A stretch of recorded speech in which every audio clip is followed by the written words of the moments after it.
बलराम क्यों नहीं शामिल हुए थे महाभारत युद्ध में? श्री कृष्ण के बड़े भाई बलराम जी शेषनाग के अवतार थे। कंस द्वारा देवकी की 6 संतानों के वध के बाद शेषनाग जी बलराम के रूप में देवकी की कोख में आए। उनके जन्म से कुछ समय पहले वासुदेव की पहली पत्नी रोहिणी देवकी तथा वासुदेव से मिलने कारागार गई तथा वहीं अपनी योग शक्ति से देवकी के गर्भ से बलराम को अपनी गर्भ में सुरक्षित कर लिया। क्योंकि बलराम का एक गर्भ से दूसरी गर्भ में आकर्षण हुआ था, इसलिए उन्हें संकर्षण भी कहते हैं। बलराम जी के विषय में कौन नहीं जानता, ये बल के धाम थे और साथ ही क्रोध के भी।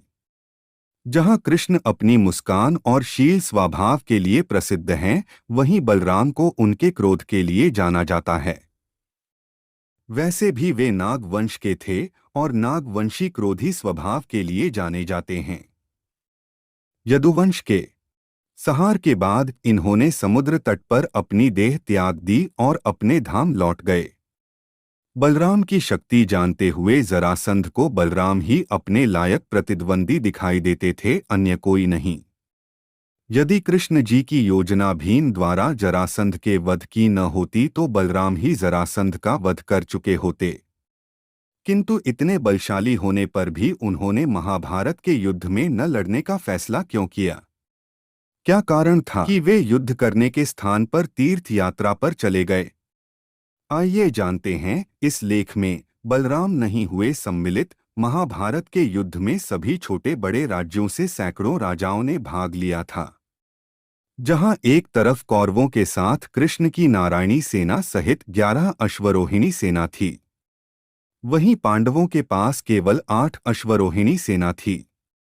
किंतु ऐसे में भी जब कृष्ण निःशस्त्र पांडवों के साथ थे, बलराम ने युद्ध न करने का प्रण लिया और तीर्थ यात्रा पर निकल गए।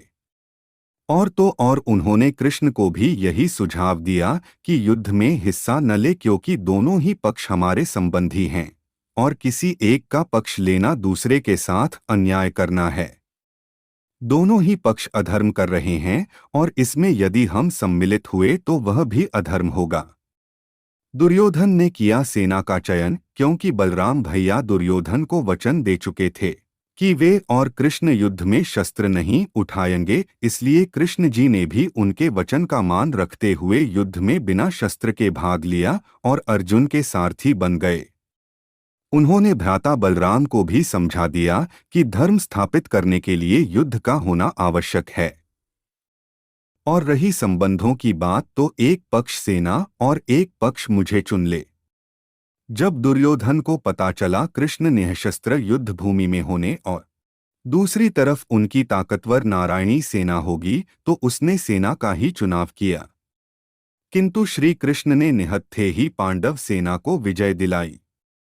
इस प्रकार उन्होंने बलराम के वचन का मान भी रखा और यह युद्ध भी पूर्ण किया, क्योंकि जब प्रश्न धर्म का हो, कृष्ण जी स्पष्ट रूप से धर्म के साथ खड़े हो जाते थे, चाहे विपक्ष में उनके अपने क्यों न हो।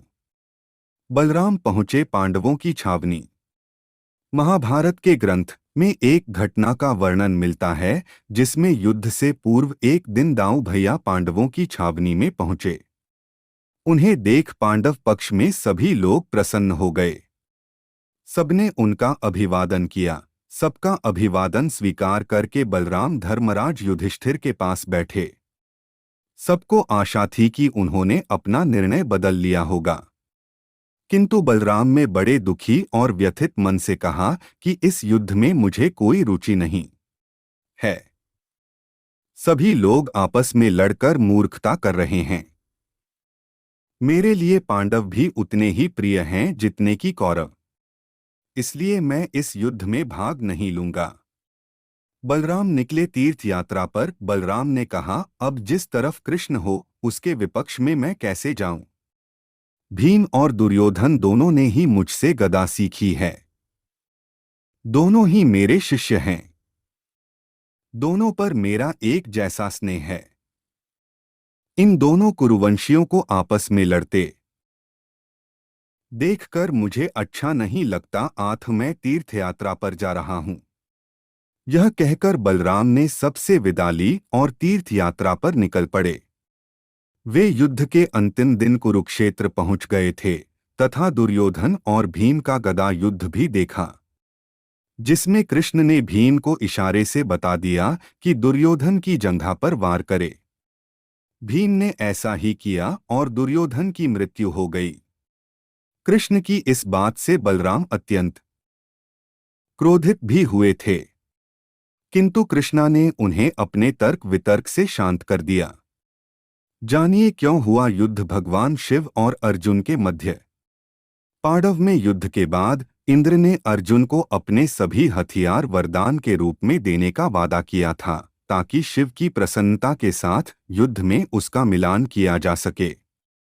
इस दिव्य हथियार को प्राप्त करने के लिए ध्यान या तपस्या पर जाने के लिए भगवान कृष्ण की सलाह के बाद अर्जुन ने अपने भाइयों को विजयवाटिका में इंद्र की लादरी पहाड़ी पर तपस्या के लिए छोड़ दिया, जिसे वर्तमान में विजयवाड़ा के नाम से जाना जाता है।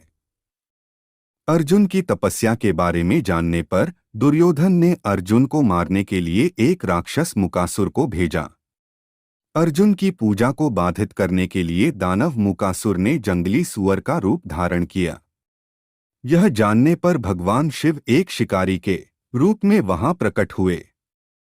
यह भी माना जाता है कि चारों वेदों ने अर्जुन की रक्षा के लिए कुत्तों के रूप में भगवान का अनुसरण किया।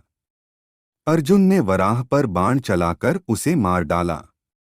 उसी समय भगवान शिव ने अपने धनुष से एक बाण भी छोड़ा था। इसके बाद दोनों के बीच इस बात को लेकर हाथापाई हुई कि किसके तीर ने सुअर को मार डाला है। हाथापाई एक लड़ाई की ओर ले जाती है और अर्जुन ने भगवान शिव के धनुष को तोड़ दिया, क्योंकि अर्जुन ने अपने गांडीव से लड़ाई की और शिव पिनाक के बजाय सामान्य धनुष के साथ आए। फिर दोनों तलवारबाजी और कुश्ती में शामिल हो गए। भगवान शिव ने अर्जुन को कई बार काटा और छुरा घोंपा और रक्त धारा की तरह बहने लगा। भगवान शिव ने अर्जुन की तलवार को निहत्था कर दिया, जिसके बाद वे कुश्ती करने लगे। भगवान शिव ने कई बार अर्जुन को उठाकर नीचे गिराया, फिर भी अर्जुन उठा और आक्रमण करने के लिए तैयार हो गया। अंत में अर्जुन ने महसूस किया कि शिकारी कोई और नहीं बल्कि स्वयं भगवान शिव थे और उन्होंने क्षमा मांगी। भगवान शिव और देवी पार्वती ने अर्जुन को दर्शन दिए और उन्हें पाशुपतास्त्र का आशीर्वाद दिया। भगवान शिव ने अर्जुन से यह भी कहा कि वह अर्जुन से युद्ध करते करते थक गया है और अपने शिष्य परशुराम से अधिक उससे प्रभावित है। भगवान शिव ने अर्जुन को भी गढ़ा, नाम विजय अजय। इससे अर्जुन लोकप्रिय रूप से विजया के नाम से भी जाने जाते थे। शिव के जाने के बाद लोकपाल अर्जुन के सामने प्रकट हुए और फिर कुबेर, यम और वरुण ने भी अर्जुन को अपने प्रत्येक शक्तिशाली हथियार का आशीर्वाद दिया।